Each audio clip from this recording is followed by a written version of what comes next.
was a cold morning when we got the call. I remember because the frost was still clinging to the grass outside the station, the kind that made everything look a little quieter. I'd been having coffee at my desk, halfway through the newspaper. Dispatch said they'd found a body out near the edge of the Black Forest, not far from the old hunting path. I drove out with Vogel, one of the younger officers. He was still fresh to the job, always asking questions. The road was narrow, winding through the trees.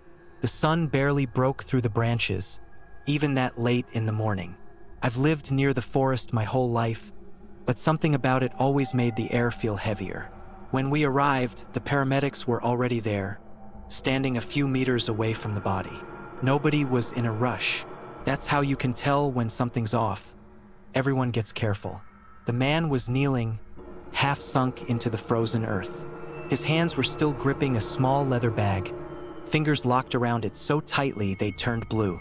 His eyes were open wide, like he'd seen something right before he froze. Vogel muttered something under his breath. I walked closer, trying not to let the sound of the leaves under my boots break the silence. His face, it was hard to describe. Not just fear, more like he'd seen something that didn't make sense. No signs of a struggle, one of the paramedics said. No wounds. Could be hypothermia. It didn't feel right. He was dressed for the weather, thick coat, gloves, boots. He should have made it through the night. We found footprints leading in from the road, but none leading out. Just one path, straight into the forest. Any ID on him? I asked. Vogel crouched by the body and checked his pockets. Christoph Muller, he said. Address in Freiburg. Got a record, too. Burglary. I glanced at the bag still clutched in the man's hands. Vogel tried to pry it loose, but the fingers wouldn't budge. It took both of us to finally get it free. Inside were a few silver coins, some old jewelry, nothing worth dying for. Maybe he got lost, Vogel said. Panicked, froze to death. Maybe, but then there was the other thing. A few meters away, just at the edge of the clearing, stood a patch of mist. It clung to the ground, thick and low, even though the rest of the forest was clear. At first, I didn't think much of it. Fog rolls through the hills all the time.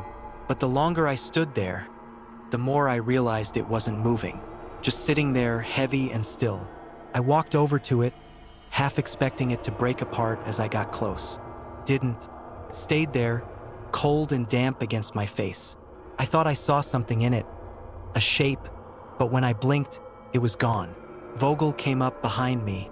Locals say there's a ghost out here, he said, trying to sound casual. Der Nebelmann. The Mist Man. I didn't answer.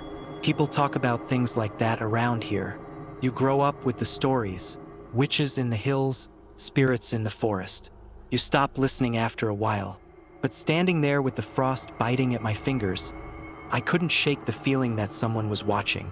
We loaded the body into the ambulance, and I stayed behind to search the area. The tracks ended right at the clearing. No sign of anyone else. No branches broken or footprints in the underbrush.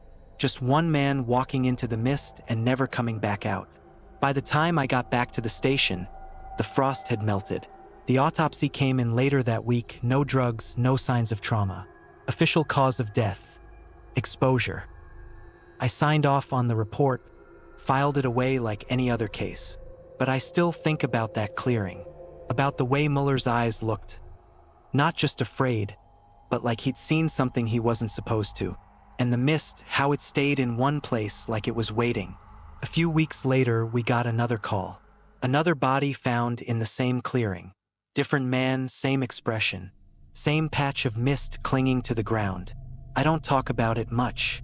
Neither does Vogel. People wouldn't believe us anyway. Now, when I drive past the edge of the forest, I don't just see the figure in the fog. I have a strong feeling that this thing is also alive. I think it sees me too.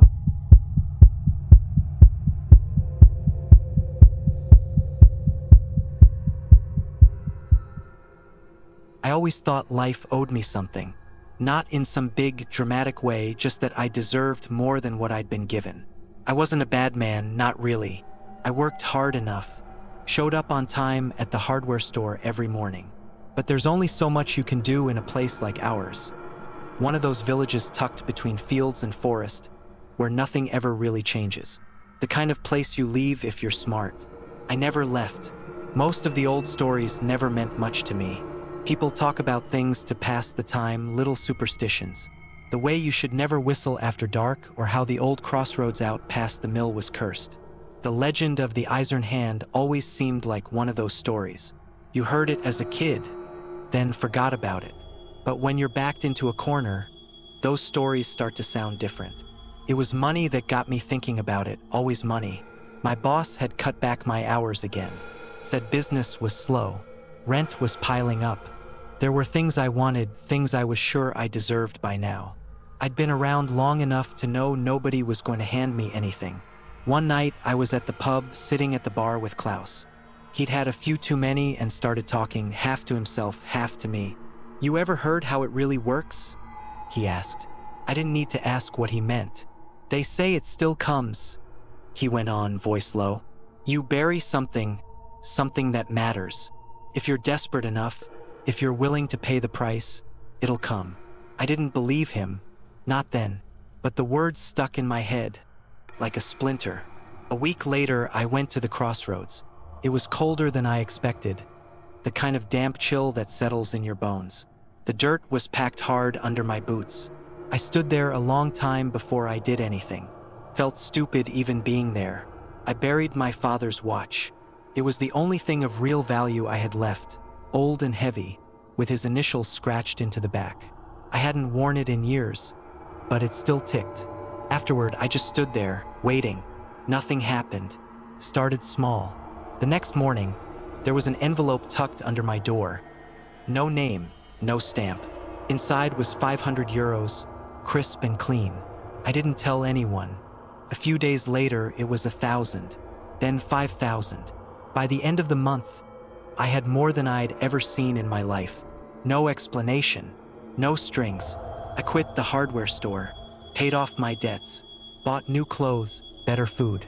People started looking at me differently, like I was someone worth noticing for the first time. I told myself I'd earned it. The first time I noticed the mirror, I thought I was imagining things. I was shaving one morning, leaning in close. The glass was fogged from the shower, but there was something off about the way I looked. Like the edges of me weren't quite as sharp as they should be. I wiped the mirror clean. It was still there, a faint outline, like I was standing a little further back than I really was. I tried to forget about it, but the money slowed down. I went a full week without finding an envelope under the door. I should have walked away then. Instead, I went back to the crossroads. This time, I buried my mother's wedding ring small with a crack in the band. The next day, the envelopes came again, twice as much as before. It was like feeding something. The more I buried, the more it gave. When the money started drying up again, I went through what little I had left, old coins, photographs, anything that might hold some kind of meaning. I started buying things just to bury them, gold chains, watches, bottles of whiskey I couldn't afford to drink. It worked. I stopped asking where the money was coming from, but the mirrors got worse. At first, it was just the outline, faint like a trick of the light. Then my face started to blur. I stopped recognizing myself. I thought maybe I was imagining things. But when I walked past the windows in the village, I could see it there too. Just a pale smudge where my face should have been. The more I buried, the less of me there was. One night, Klaus came up to me at the bar. He hadn't spoken to me in weeks. Barely even looked at me. "You made the pact, didn't you?" I tried to laugh it off, but he just stared at me. His eyes were bloodshot, his hands trembling. "You should have left it alone." I stopped sleeping after that. The footsteps never stopped, always just behind me. I'd wake up to find the bedroom window open, the curtains swaying even though the air outside was still. I went to the crossroads again and again, burying whatever I could. My father's pipe, my mother's rosary, a pocket knife I'd carried since I was a boy. The envelopes kept coming, but I barely noticed the money anymore. One morning, I stood in front of the mirror and forced myself to look. My face was almost gone, just a pale blur where I should have been. I reached out, pressed my fingers against the glass. I felt something press back. I don't know how long it's been now. The envelopes stopped coming. The flat is cold. Dust settles on everything. I don't leave the house anymore. I don't know if anyone sees me. Sometimes I think I'm still standing at the crossroads, burying pieces of myself one by one, feeding the hand. They say if you're desperate enough, you can summon the hand. But nobody ever says what happens afterward. I think I'm part of the story now. Greed brought me here.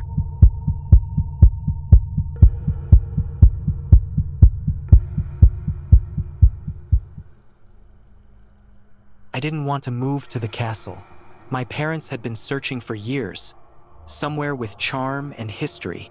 They found it in Hohenberg Castle, nestled on a hill above the little town. The place was older than any house we'd lived in, with cold stone walls and windows that let in more wind than light. My father was thrilled. My mother said we'd get used to it. I wasn't sure. The first night passed quietly, except for the wind pushing against the shutters. I barely slept. Something about the place made it hard to settle. The rooms felt waiting, like they belonged to someone else. The second night, I heard the singing. It was faint at first, just a few notes drifting through the dark. I thought I was imagining it, half dreaming, but when I sat up, it was still there. A woman's voice, soft and slow, carrying through the halls. I couldn't understand the words, but the melody was sad. I listened for a long time before I finally fell asleep. At breakfast, I asked if anyone else had heard it. My mother shook her head, barely looking up from her coffee. My father was making notes about repairs to the roof. "No," he said, "probably just the wind." The singing came back the next night, louder this time, drifting down from somewhere higher in the house. I got out of bed, opened my door. The hallway was empty, just a faint chill in the air. I followed the voice down the corridor, past the library, up a narrow staircase I hadn't noticed before. The old wood groaned under my feet. The door at the top was locked. The singing stopped. I stood there for a long time, staring at the door. When I finally went back to bed, I couldn't stop hearing the song, even in the silence. In town the next day, I asked about the castle. People were polite, but they kept their answers short. I heard the same name more than once, Katharina von Hohenberg, but no one wanted to say much about her. That night, I found her portrait in the library. She had dark hair braided over one shoulder, pale skin, and a distant expression, like she was listening to something no one else could hear. The plaque below read, Katharina von Hohenberg, 1642 to 1671. The singing started again as I stood there. I turned slowly, the sound wrapping around me. I wanted to wake my parents, but I already knew what they'd say. They never heard it. Only me. Kept happening every night, always the same song. My father started making jokes about my imagination. My mother looked worried but didn't say much. Weeks passed. I stopped asking if they heard it, stopped talking about it at all. The voice followed me through the house, always just far enough away that I couldn't quite reach it. I barely slept. My father said I was pale, that I needed fresh air. One night, I woke to the sound again, closer than ever. I crept down the hall. The door to my parents' room was slightly open. I glanced inside. My mother was sitting up in bed, her hands folded in her lap. She wasn't humming, but I could see her lips moving. She knew the song. I watched her in the dim light, frozen. She sang the melody softly, just under her breath, like something practiced long ago. Then she glanced toward the door, toward me, but didn't say anything. I backed away, heart pounding. The next morning, I tried to bring it up. "Did you hear it last night?" My mother didn't look at me. She shook her head and went on stirring her coffee. My father barely listened, already writing notes for the day's repairs. I didn't ask again. The castle belonged to my mother's family, an old branch, distant cousins. I found out from a neighbor that the house had passed down through generations, always from mother to daughter.